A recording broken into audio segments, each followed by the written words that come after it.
The opinions expressed in the following programs are those of the participants and do not necessarily reflect those of Rogers Cable or Rogers TV.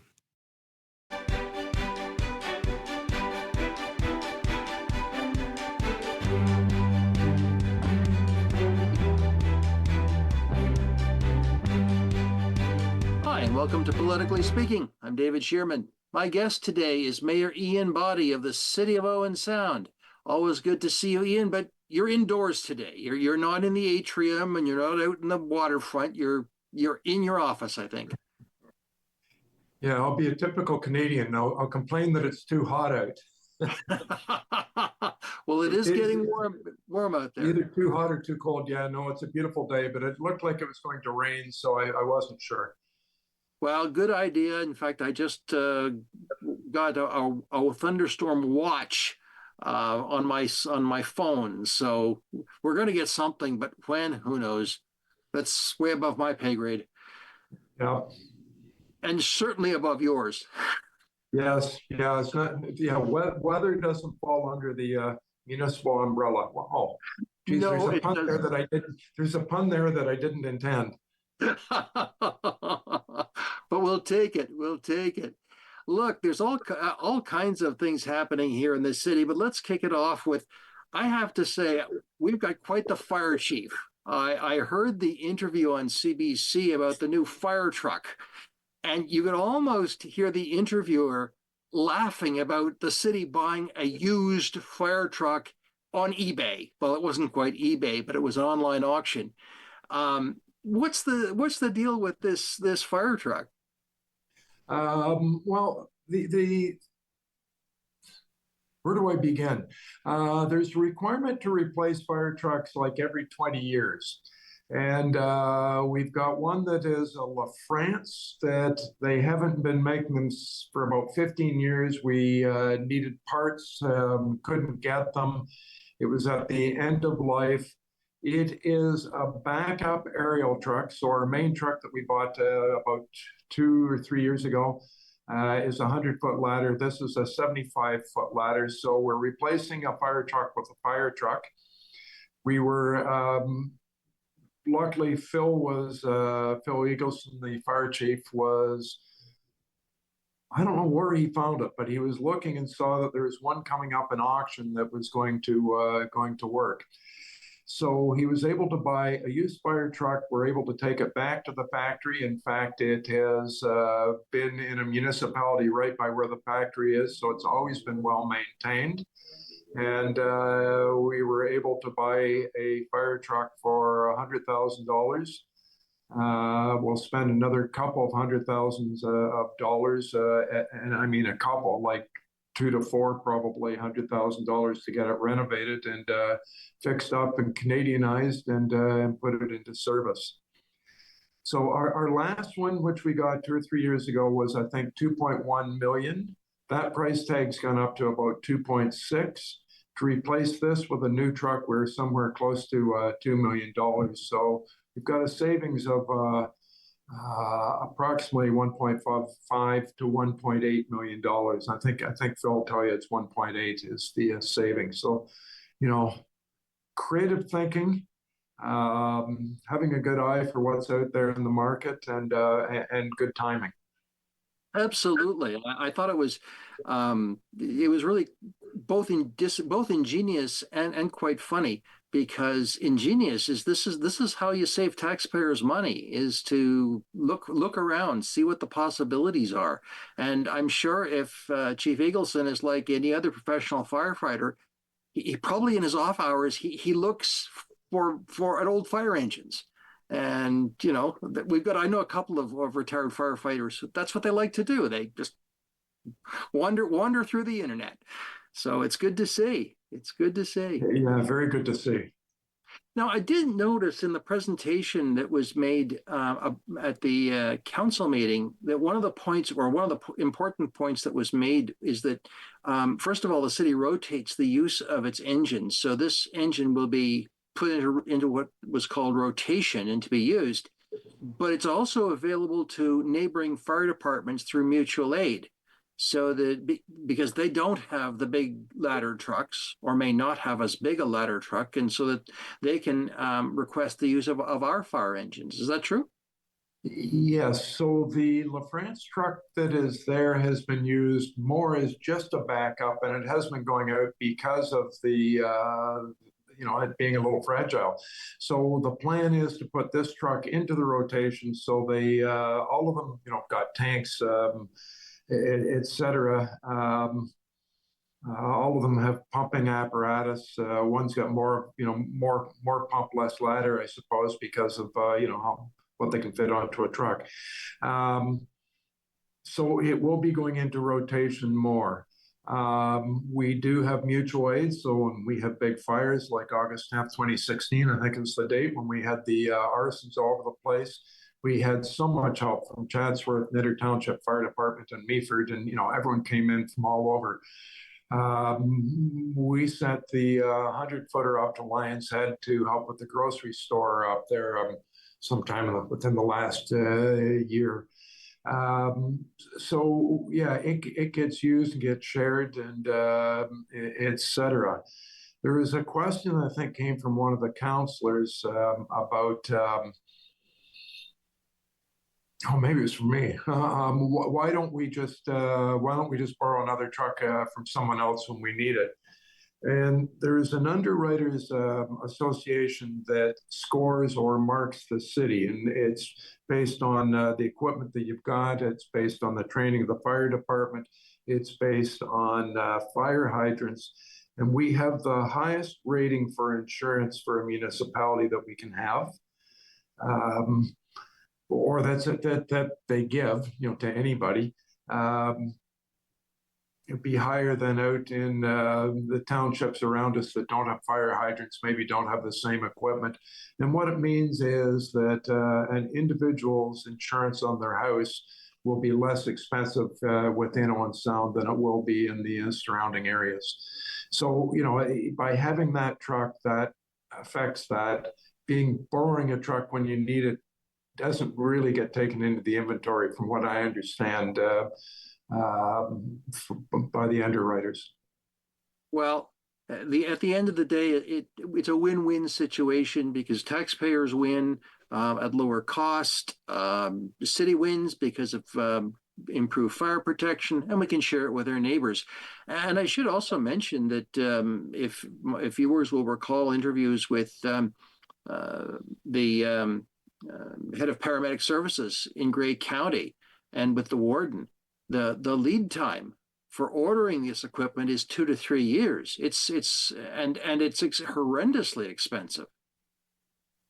Well, that's one of the things that didn't come up at our council meeting, but the fire truck going from 2.1 to 2.6 million dollars over 3 or 4 years, and very specialized equipment, and you're waiting for 2 to 3 years to have it built.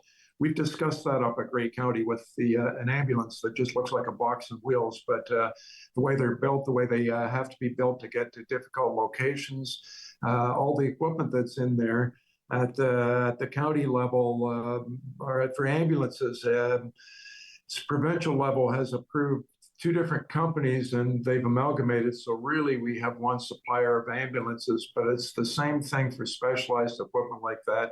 The prices have inflated drastically. Mm-hmm. Well, it's been fun to watch. I will grant you that. It's been fun to watch and a positive story. Well, let's move on to something a little different in that the Harrison Park Master Plan has been adopted by council. And that's going to bring some changes to Harrison Park, I think, won't it? Yeah, so Pam Calder's really good at doing master plans. So it's a work plan to fill out the next number of years, and it's been a number of years since we did the last one. Over the last plan was upgrading electricity, water, and things like that in the campground. Certainly, we rebuilt the wall on the road going into Harrison Park. So we've done a lot of things along the way. Once you complete the tick the boxes on the plan that you've completed the goals or the things that are there, then redoing the master plan and Lots of consulting with the public, a lot of feedback on it, which was really wonderful. So yeah, the next phase, the change is going to be around birds, I'm afraid. So after we had the avian flu and the birds down there, we had to cull so many, we didn't cull the swans. And the swans go back to, I forget what year, 1920s or 1910s, were gifts from the king to the city. And these are, generation after generation later. The original report was to not have any birds whatsoever, and council pushed back, and we're keeping some swans in a measurement that makes sense for the size of the park and the water around it. I had really hoped that we're going to keep peacocks and some of the show birds that were within cages. There's pushback from community members that not everyone wanted those birds kept where they are in cages. The other thing that really twigged for me that made me hesitate for wanting more birds, for me personally, is when you get news that avian flu has crossed over into cattle somewhere. And after having gone through COVID, where one of the big theories is that it came from animal to human, if there's a possibility of an avian flu coming to human, we can't, what was the cost to our economy around the world for COVID? So it made me really think about how I was thinking about it. And I think it's great that we've saved the swans. That's a compromise. If the world changes in the future, maybe future councils can add different birds or different waterfowl or whatever. But for now, it'll just be swans. And unfortunately, I think that's what we have to do. Although I think they'll always be Canada geese. Well, yeah, you can't control Canada geese, No. obviously, or you can't control what Canada geese drop or where they drop them. That's probably more frustrating. But as far as having the feed pans and those things up, where they've been the last number of years by the bandstand, they won't be there. But at the same time, the swans will continue, and the park will continue to be as the park is. Yes. Well, and we'll keep getting better as the master plan with all the input that went into it, gets played out. And that's the goal, is to keep it updated, fresh, not deteriorated, usable by as many people as possible, etc. Yes, and it's kind of the jewel of the city. So looking forward to continuing to see and use and enjoy Harrison Park. The other thing that came out of for sure. The other thing that came out of the last council meeting was some changes in recycling. And I'll be honest with you, I'm confused. What has happened with recycling, and where is recycling going? Or do you know? No, I don't know.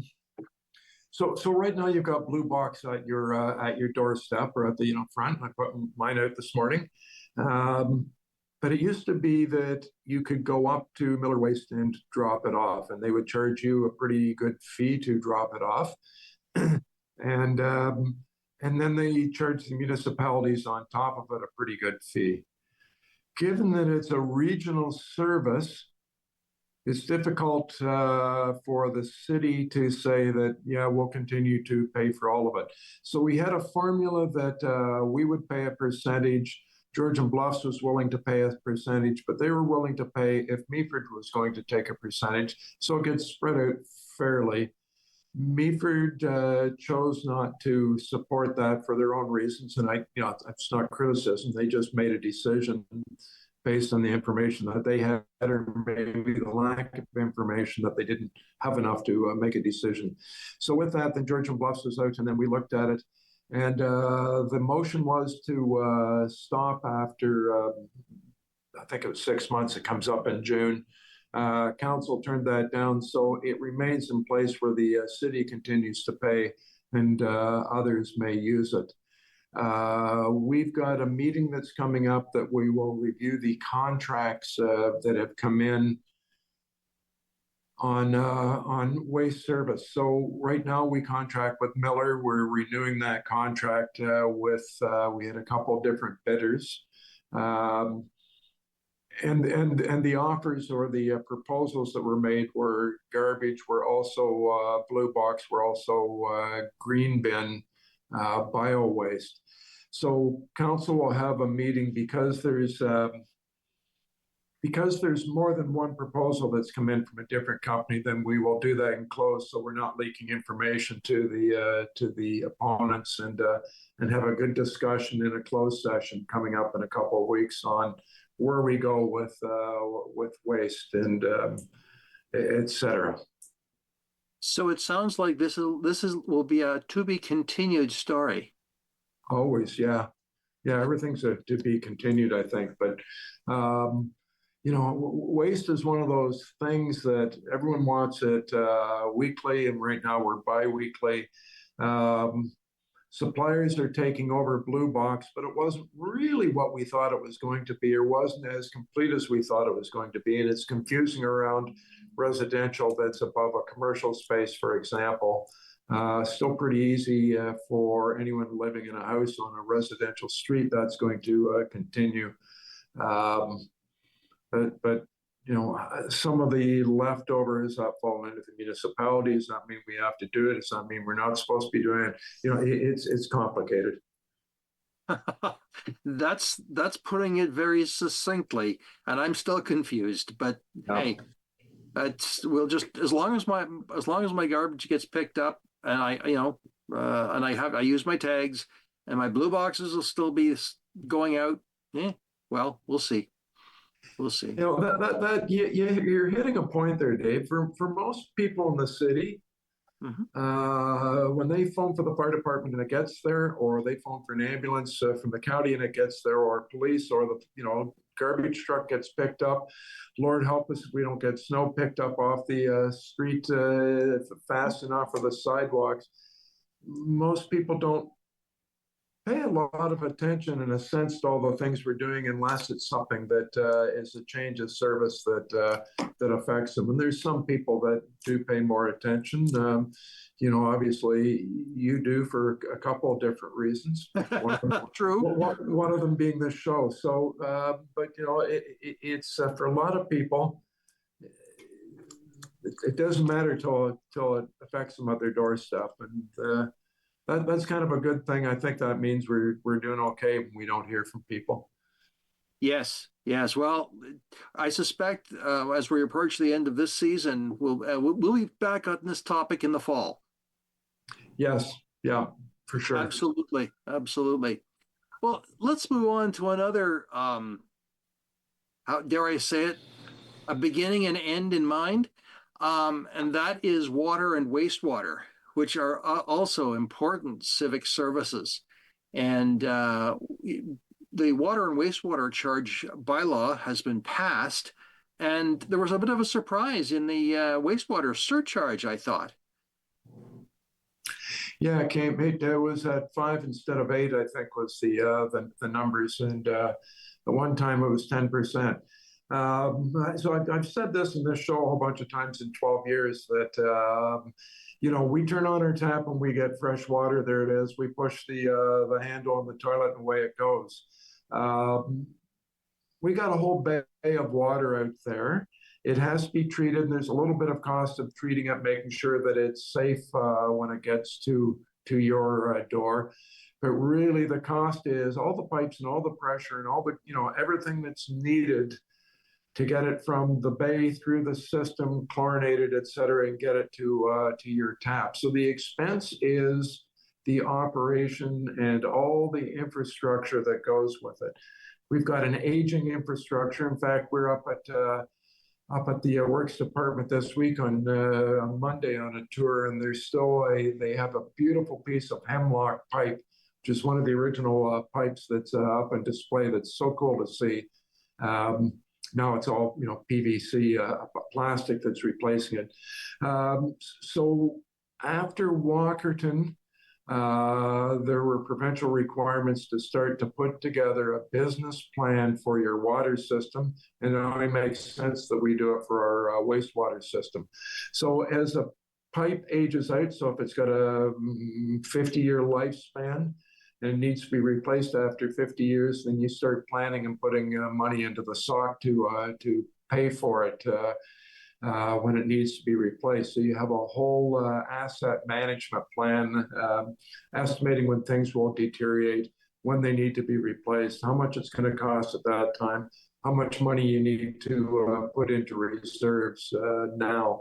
So with a little bit of inflation on the interest of money that's of our money that we're holding in reserves, we've generated a little more income or interest on the money we're holding that has allowed us to cut back the increase of what would go to the ratepayer, the water user.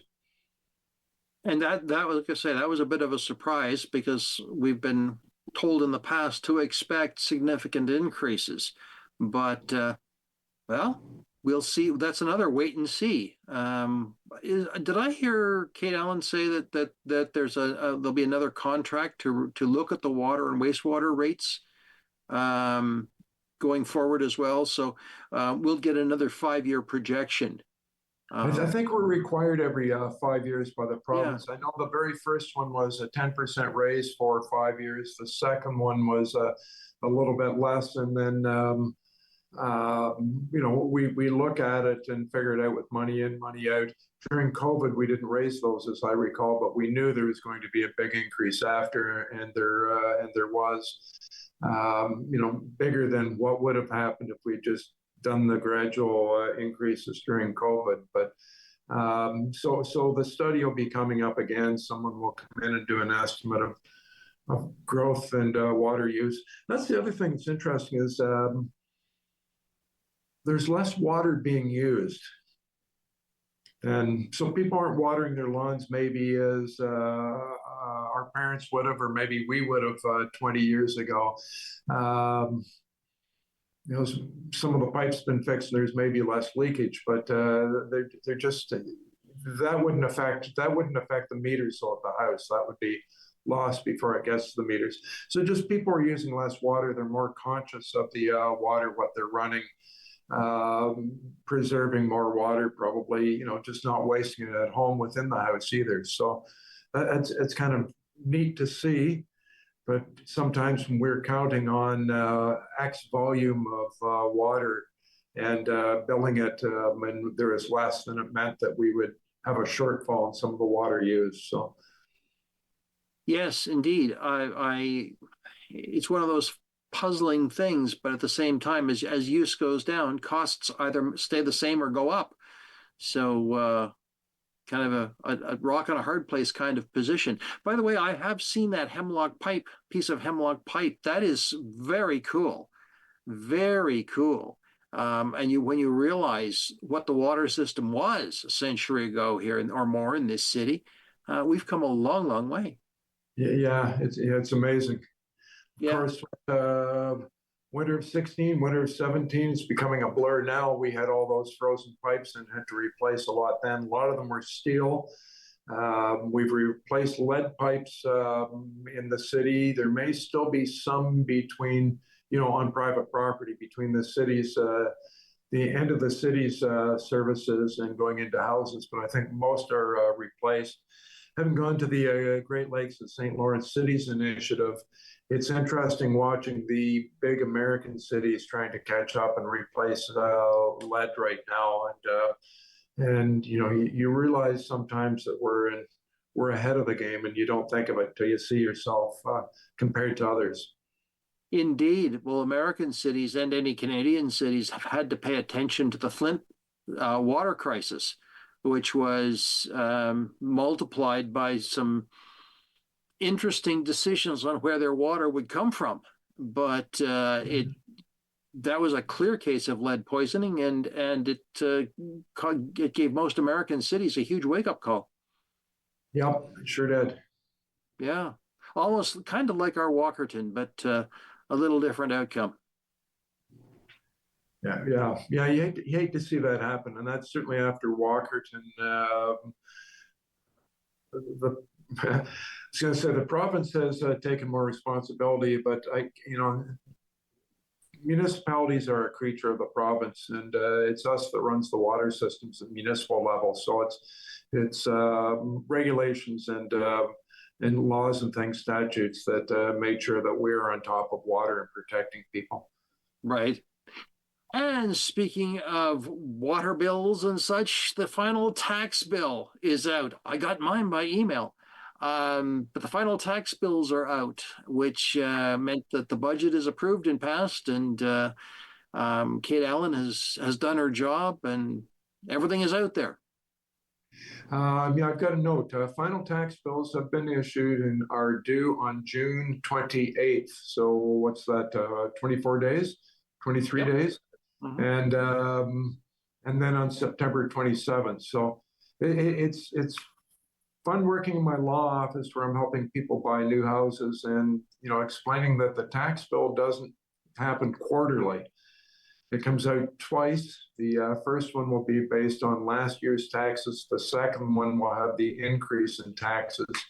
And, so third payment of the year is June. So that's still within the first 6 months of the year. Last payment, September. Many convenient ways to pay. Go to owensound.ca/tax. So owensound.ca/tax for more information on how you can pay. Indeed, it's a very interesting process. And if I can go into the weeds here, I personally use bank account deduction. Just they have the bank. Your city's got my banking information, done, and it just comes out actually monthly, not quarterly, but monthly, which makes it a little easier to manage, especially if you're on a fixed income. But it's a good system, and I hate to say it, but the piper's got to be paid. Yes, well, no one wants to pay taxes. Everybody wants the services that they provide. So that's not everyone wants the same services that they provide. And we hear from people that don't want this, don't want that, but then we hear from others that say, don't take that away from us. So it's and taxes are simply the price of what we share in common. You're just talking about paying taxes monthly. And my other note here was maybe you're going to get to it, was water and wastewater. Yes, go ahead.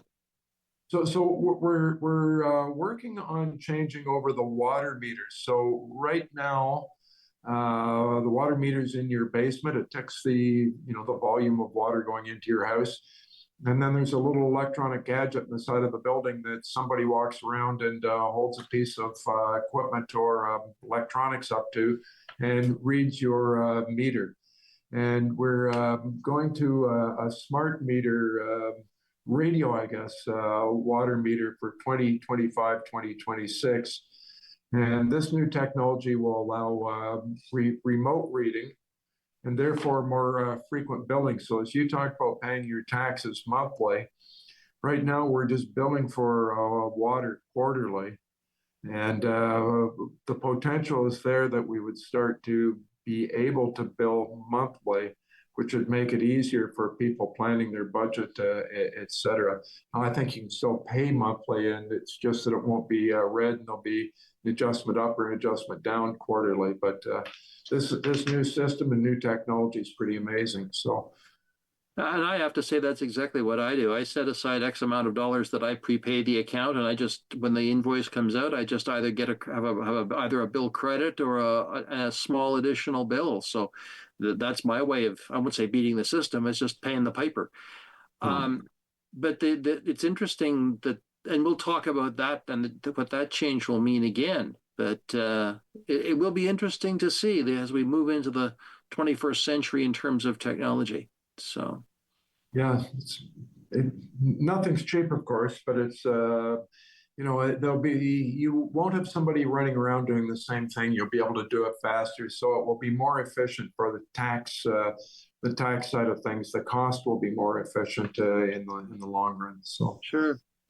Well, Ian, we're going to take a quick break and come back because, oh golly, hey, we got to talk. We got to talk bulldozers. We got to talk construction. We got to talk pipes. We got to talk roads. Friends, I'm David Shearman. This is Politically Speaking, and we'll be right back.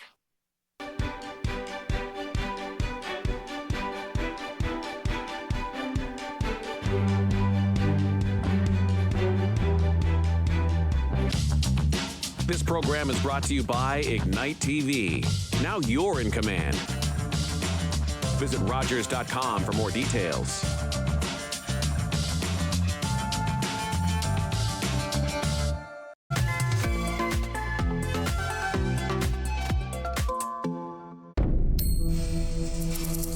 My name is Matthew Rutledge. I'm a 60 scoop survivor, born in Red Lake. Was adopted from there to Toronto at the age of 4. A lot of our brothers and sisters, family members got separated from each other. That was the government's goal, to break that connection from brothers and sisters. Basically taking the Indian out of the child. Right now, they're still trying to find themselves. Originally, my birth name is Harvey Halverson. In my high school days, teens, I was trying to fit into society. I knew I was First Nations, but I didn't know who I was inside. I think later in life, I started that journey. I am proud Nishnawbe man, who I am now.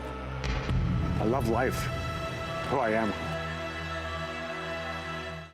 Every year, dozens of Canadians are killed or seriously injured because they take risks around railway tracks.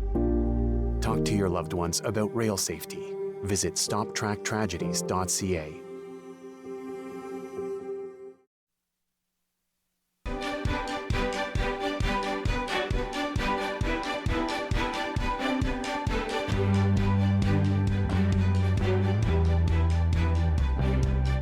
Hi, and welcome back to Politically Speaking. I'm David Shearman.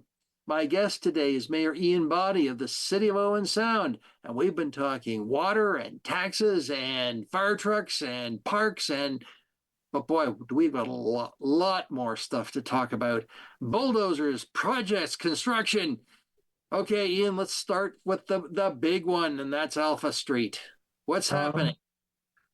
Alpha Street's well on its way. In fact, when we were touring the water department the other day, they were saying that they're about to recommission. I don't know what the proper word is, but to start to use the new water pipes that are in there and get them connected and get it up. So they're well on their way up there. I haven't been over to look at it yet, and I should. I'll maybe bicycle over there one of these evenings and have a look. Well, I have looked at it because I went to get gas at the gas station just around the corner, and there are lots of blue pipes lying there waiting to be laid, and you dare not go any further than road closed. But obviously, it's a construction site. But yeah, I do see the trucks going up and down, and it's obviously something is happening. Yes, I think there's a lot happening. And they're still on track to be finished by 1st of December, thereabouts? Well, yeah, they must be when they're recommissioning the water pipes. Some of them now already. Then that means they're well on their way, and that might be a phase 1 or a phase 2 of their construction plan. I'm not sure, but I was kind of surprised that they're that far ahead already. Sure. Well, time is money, and it's been a pretty good spring so far. They were able to get at things early. We didn't have a delayed spring. Yeah, that's a good point. We haven't had a lot of really. I'm not going to finish that sentence. We haven't had any weather that would slow us down so far, and I probably shouldn't have said that either. So, touch wood that I didn't jinx it. Well, if you did, the supervising engineers at the company, and I'm sure Public Works will have a word or three with you. Yeah, probably. Okay. So the other big one that I noticed is that there was a big government grant that came through, and I know this was as part of what they call Connecting Links, which is a government financing program. And this means that the Ninth Ave East from Superior Street to 6th Street East, which, just so you know, is really from the old Miller Ready Mix plant all the way down the hill to where the courthouse is, got the green light and got $2.7 million. Yeah, so Connecting Links is provincial money for provincial highways within your town. So it's sort of like dual purpose. So that's, of course, Highway 6 and 10 coming into the city. So some infrastructure going in there. It's great to get that 2.7 million.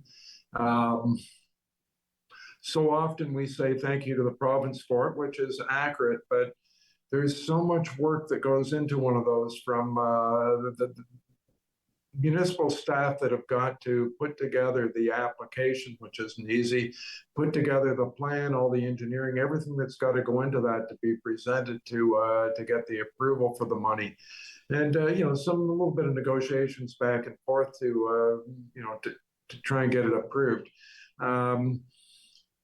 We've found that the person, and I can't think of her name, that's out of London that we often deal with from the provincial Ministry of Transportation, knows our area really well and is very supportive of all the municipalities and has a great relationship with the municipalities. So it's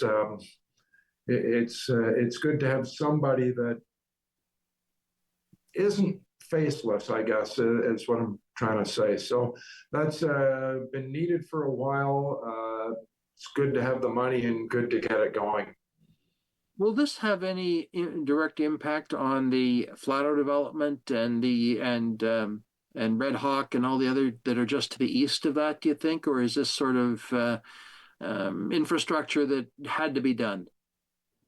Well, it's infrastructure that had to be done. I can't answer that. Like, you never want they never want the water system to be an out and back.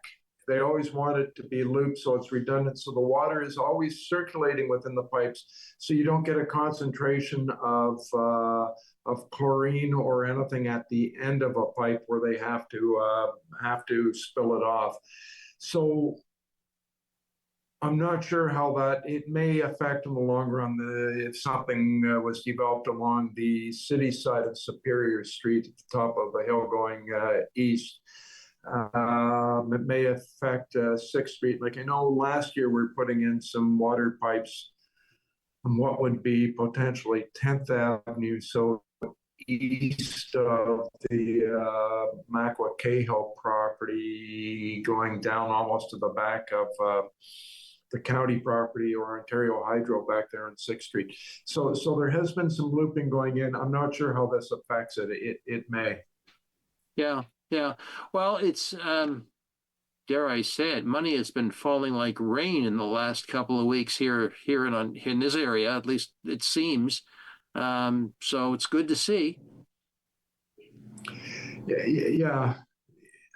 Because municipalities are the Canadian Constitution Act 1982, or the British North America Act of 1876, Section 91 gives the federal powers, 92 gives the provincial powers, but the municipality has no powers whatsoever and isn't really even a level of government. We're a creation of the province. Actually, it goes back to the Baldwin Act, I think, of 1838, which was before there was ever a 1867 British North America Act. Municipalities collect something like 9 cents out of every dollar, which is coming just from property taxes and user fees, where other levels of government are picking up the other 91 cents of taxes. Of all the taxes are being collected. But yet municipalities in Ontario are carrying something like 64 or 65% of the infrastructure. So we're really dependent on transfers from the province. There's been lots of outcry and push from municipalities in the last year or so with the province to rejig, come up with a new plan. We certainly presented that to the Minister of Finance. And in fact, we didn't meet the parliamentary assistant. We got to meet the minister himself, which I thought was kind of nice that the message we sent through must have resonated somehow that he wanted to talk to us. Because it doesn't always happen. It seems to me it's 1998, I think, was the last time that the province looked at the funding plan with municipalities, and it's time to have another look at it. But right now, we're so dependent on those grants, and they're important to us. Absolutely, absolutely. Speaking of which, are you planning to go to AMO this summer? Yes, I'll be going to AMO in Ottawa in August. Yeah. And are there deputations from the city yet, or has that been decided? We decided on some of them at the county a couple of weeks ago, and at the city, I think we've got some applications in. We do it a little bit differently at the city.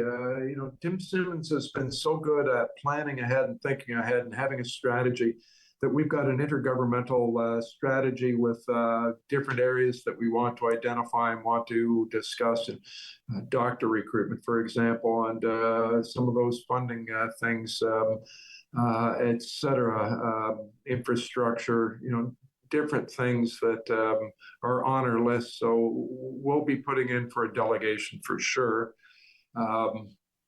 Different municipalities are happy to say they had 12 delegations, but we try and really focus on what we need to focus on. Yes, as I recall from previous years, it's been 2 or 3 delegations, but it's been it's based on the issues that are current for the city. Yes, yeah. Try and be really focused and yeah. Yeah, which is a little different than some others. But don't worry, I'll be speaking to the warden next week, and I'll be asking him the same question. What are you going to be talking about? So, an equal opportunity question there, Ian. I see the warden got one of his issues ticked off his list last week. I see a new school going down at Southgate Dundalk, so that's nice to see for Brian and for that community. Indeed, I will be interviewing the Board of Education in the weeks to come, very shortly, and that will be definitely on my list of things to talk about, because we've talked about that over the last few years, because the two schools in Dundalk are 140, 150%, and so they've got to do something. Let's hope we don't reach that critical mass here in Owen Sound, but we probably will. Well, we certainly know that St. Mary's here is working on a new school, has a plan. So keep our fingers crossed that we have a big announcement there coming up soon for Owen Sound. Well, let's hope. Let's hope. I've heard that's in the wind, but no word yet. But who knows? Maybe that'll come forward too. Well, let's shift it a little bit, because this will be our last conversation before the summer. And what's some of the things you're looking forward to here in the city this summer? Oh, I don't know. Canada Day, Summer Folk Salmon Spectacular, Cobble Beach is September, the car show, Sweetwater Festival is coming up. Certainly lacrosse, certainly, yeah. Just hottest yard sale. Hottest yard sale, I think it's the 13th. It used to be the first Saturday right after Canada Day, and it's been pushed back a week.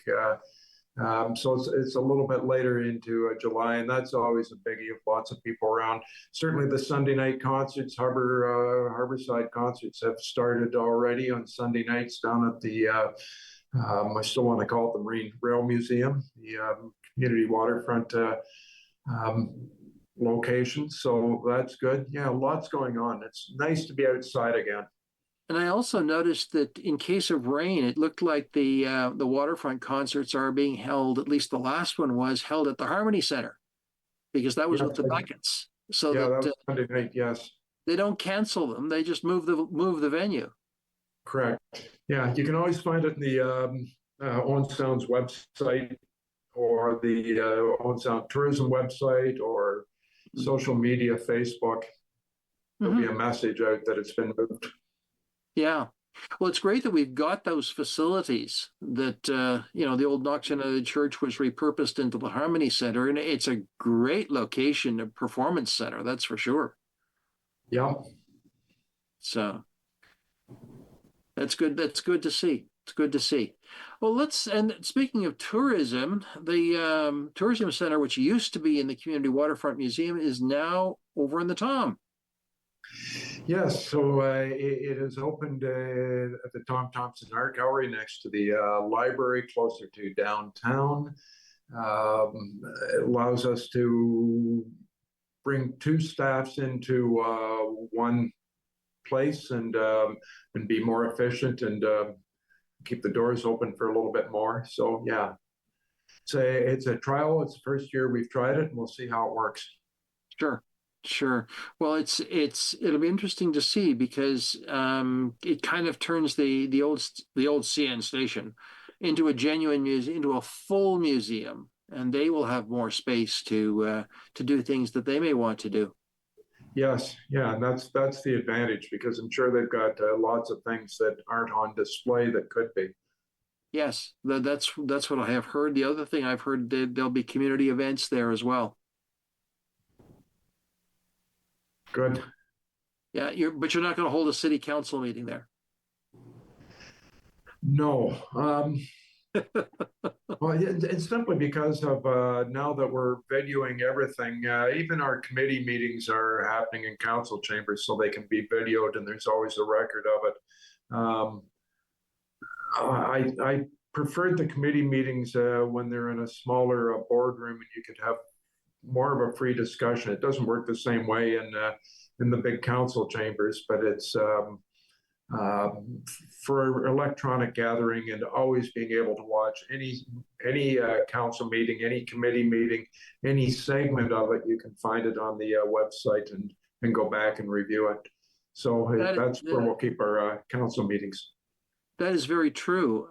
It's a little easier to broadcast, and it is a little more formal with that semicircular position. I just out of curiosity, I keep an eye on whenever I see news items on other municipal councils. I always take note of the way that their city council chamber is structured, and some are actually full circles, and that's another different model. But we've got almost not a full circle, but kind of a half circle. Yeah, it is interesting because it's a round room down in the 60s. Me sitting in the middle, I'm right in the middle of the cone sort of, and it's funny you get noise off the back that reflects onto me. If there's noise in the hallway, I can't hear other councillors down the table. Now, maybe it's something to do with my age. I hope my wife isn't watching this. It keeps telling me I need hearing aids, but sometimes just selective. But anyway, at a council meeting, it's just the way it echoes. Sometimes I don't hear things. Well, in fact, there are certain buildings in the city that do have that quality. One of our churches I was in, and I was standing down on the main floor, and I could hear people whispering in the balcony. It was a perfect whispering gallery. So I'm sure there are other churches or other buildings or other rooms that are like that as well. You ever go to Science North in Sudbury, standing outside, there's a place you can stand that can't hear each other directly, but it echoes off the wall and comes back. And of course, if you've ever toured the Congress building in Washington, there is a room that is set up that if you're on either side, that they could hear the secrets of people having a private conversation on the other side of the room. And it was planned that way, which is fascinating. I don't know. I'm just going to talk about how well they communicate in Washington now, but we'll leave that aside. Yeah, that's a whole other pay grade for you and for me. Although Although I have to say, anyone who's following politics does follow it with a certain morbid fascination. Yes. But enough said. We just won't go there. Yeah. I did want to come back to one question. Oh, sorry. There's one more thing I wanted to ask you about, and that's Downtown River Precinct Phase 2. Is that underway? Oh, wasn't that funny? Yeah, I was expecting you to go to that after Alpha Street. You went right to Ninth Avenue. I thought, I did. back to that. Yeah, so there's big piles of earth along First Avenue between 9th Street and 10th Street. It's being worked on as we talk about it. I haven't walked down. I just looked at it at the end of the street as I run from my office over to the bank corner and back. But yeah, they're well underway, and it's proceeding quite well as well. I did notice that there was someone who tried to turn down First Ave West, First Ave East, right by the Sydenham building, and oops, can't go there. And they were trying to back up onto 9th Street East, and it was a bit of a mess. Well, that was always one way to try and get all the way through anyway. And it's only if you're getting to the parking lot to Sydenham that it's two ways to that point. So that part's still open just for the residents there, but thereafter it's blocked off. Yeah, I won't say it's construction season in Owen Sound. Yeah, and it's not bad this year. It's not like we've got a bridge out. Very true. Very true. And I did notice that a water main project over not far from our Rogers studio, by the hydrogen optimized plant, is also done, finished, paved. Everything's all tidied up. So that's another good one to see. Yeah, lots of little work here and there and all over the place. And then there'll be some paving and some sidewalk repairs and things like that coming later in the summer. Sure. And I see that things like street line painting has already started. Yes. Yeah, they've been out at night with that. Yeah. So if you see people with flashing lights running around your street, don't sweat. It's just the street markings. I recall speaking to one of the contractors, and I said, why do you do this every year? He said, it's the paint. Yeah. And I gather that instead of using oil-based paint, it's a water-based paint, and it only lasts one season. Yeah, it's been like that for a while, and I don't know what the paint is, but it does wear out in the winter with the salt, with snow, with plows and all that stuff, and you want to put it down so everybody's safe. Absolutely. So I was also going to come back to the county, because counties had quite a focus on not Owen Sound issues, but Owen Sound issues. I'm thinking of the issues around hospitals and hospital closures. I gather that took up a fair amount of time at the last county council meeting. Yeah, we did have a discussion. I think we went into a closed session and with regard to legal opinion provided on that. That's, I think, happening all over. Well, it's happening all over the world, probably all over Canada, all over Ontario. During COVID, those who were maybe 61 and planned to retire at 65 failed at 61 or 62 or 63. So you had, instead of an age, people aging out, retiring over 3 or 4 years, they all went at once, which caused, bit of a gap in for nursing and doctors. And it's mostly nursing, I think, trying to get coverage for hospitals and et cetera. The other side, so that's the negative side that we've been talking about down in Durham or West Grey with them losing some services. This week we will have the opening of the treatment center, which is in the old Bayview School, which we're really excited about for treating mental health and addictions. And we all know that we need it badly. It shows this time of the year that there seems to be more people on the street, more people in parks in the area, it's great having a facility that helps treat those people and helps get them off, and it's long-term treatment. It's not just get them in, get them out. Michael Tobolo is the now Minister of, I think, Mental Health. And at the time that he announced it was an acting minister under the Minister of Health. And it was on video when he announced it, or on a Zoom meeting. And I had the opportunity to talk to him at AMO, and he just gushed with excitement about this being a European model that works very well over there, that he really wants the government to bring out all over Ontario. And we're really the first one. And how they chose Owen Sound, I didn't ask him, but he was really excited about this project and really strongly believes it'll work. He was an advocate for homeless and for mental health and for addictions before he went into government. And so, looking forward to him coming up and cutting the ribbon. And I hear there's others coming as well. I don't know if it's announced or not, but it's great to get the facility open. Yes, this is one we've been waiting for quite a while. And I know I've spoken to Rick Byers.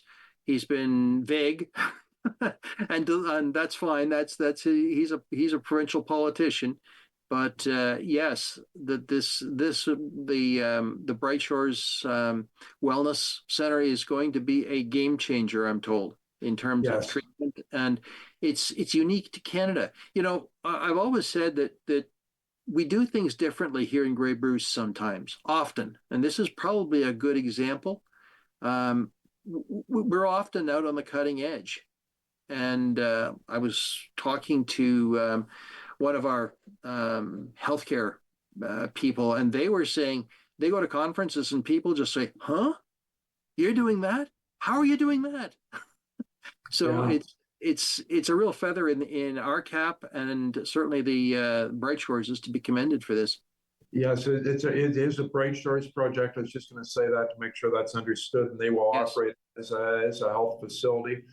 Some of us that are old enough will remember the old McKinnon Phillips Hospital, which was next to the current hospital, that there was a government change that they thought people could do better in the streets than being in then mental health treatment facilities. And we seem to be coming a full circle back to providing help for people in need. Indeed. So, but hey, we will next when we can talk to you in the fall. I'm quite sure that there will be a lot more to talk about, including the Bright Shores, including the who knows what. It's an exciting time to be in, dare I say it, politics. That's one way of putting it, yeah. But we'll always find something to talk about. I'm pretty sure there's always seems to be something happening, and as we make decisions, they're past us, and then we move on to the next one, and there's always something coming. And with that, Ian, I've got to say thank you for being with us today on Politically Speaking. Our time is just about up, so always good to talk to you and always good to hear what's going on. And have a good summer. To you, friends, we will talk again. I'm David Shearman, and this is Politically Speaking.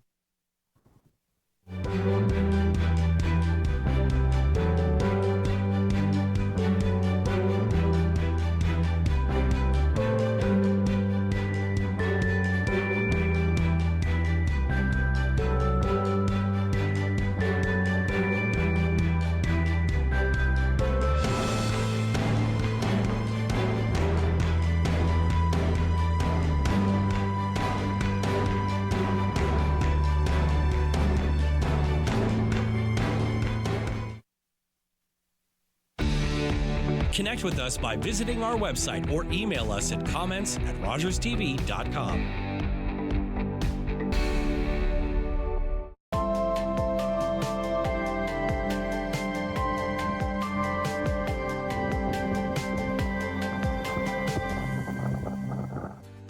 Tune in next week. We'll learn more about events and activities this summer for the kids. Also, Renee will be here from the Owen Sound Animal Shelter with an animal looking for a forever home on Great County Life.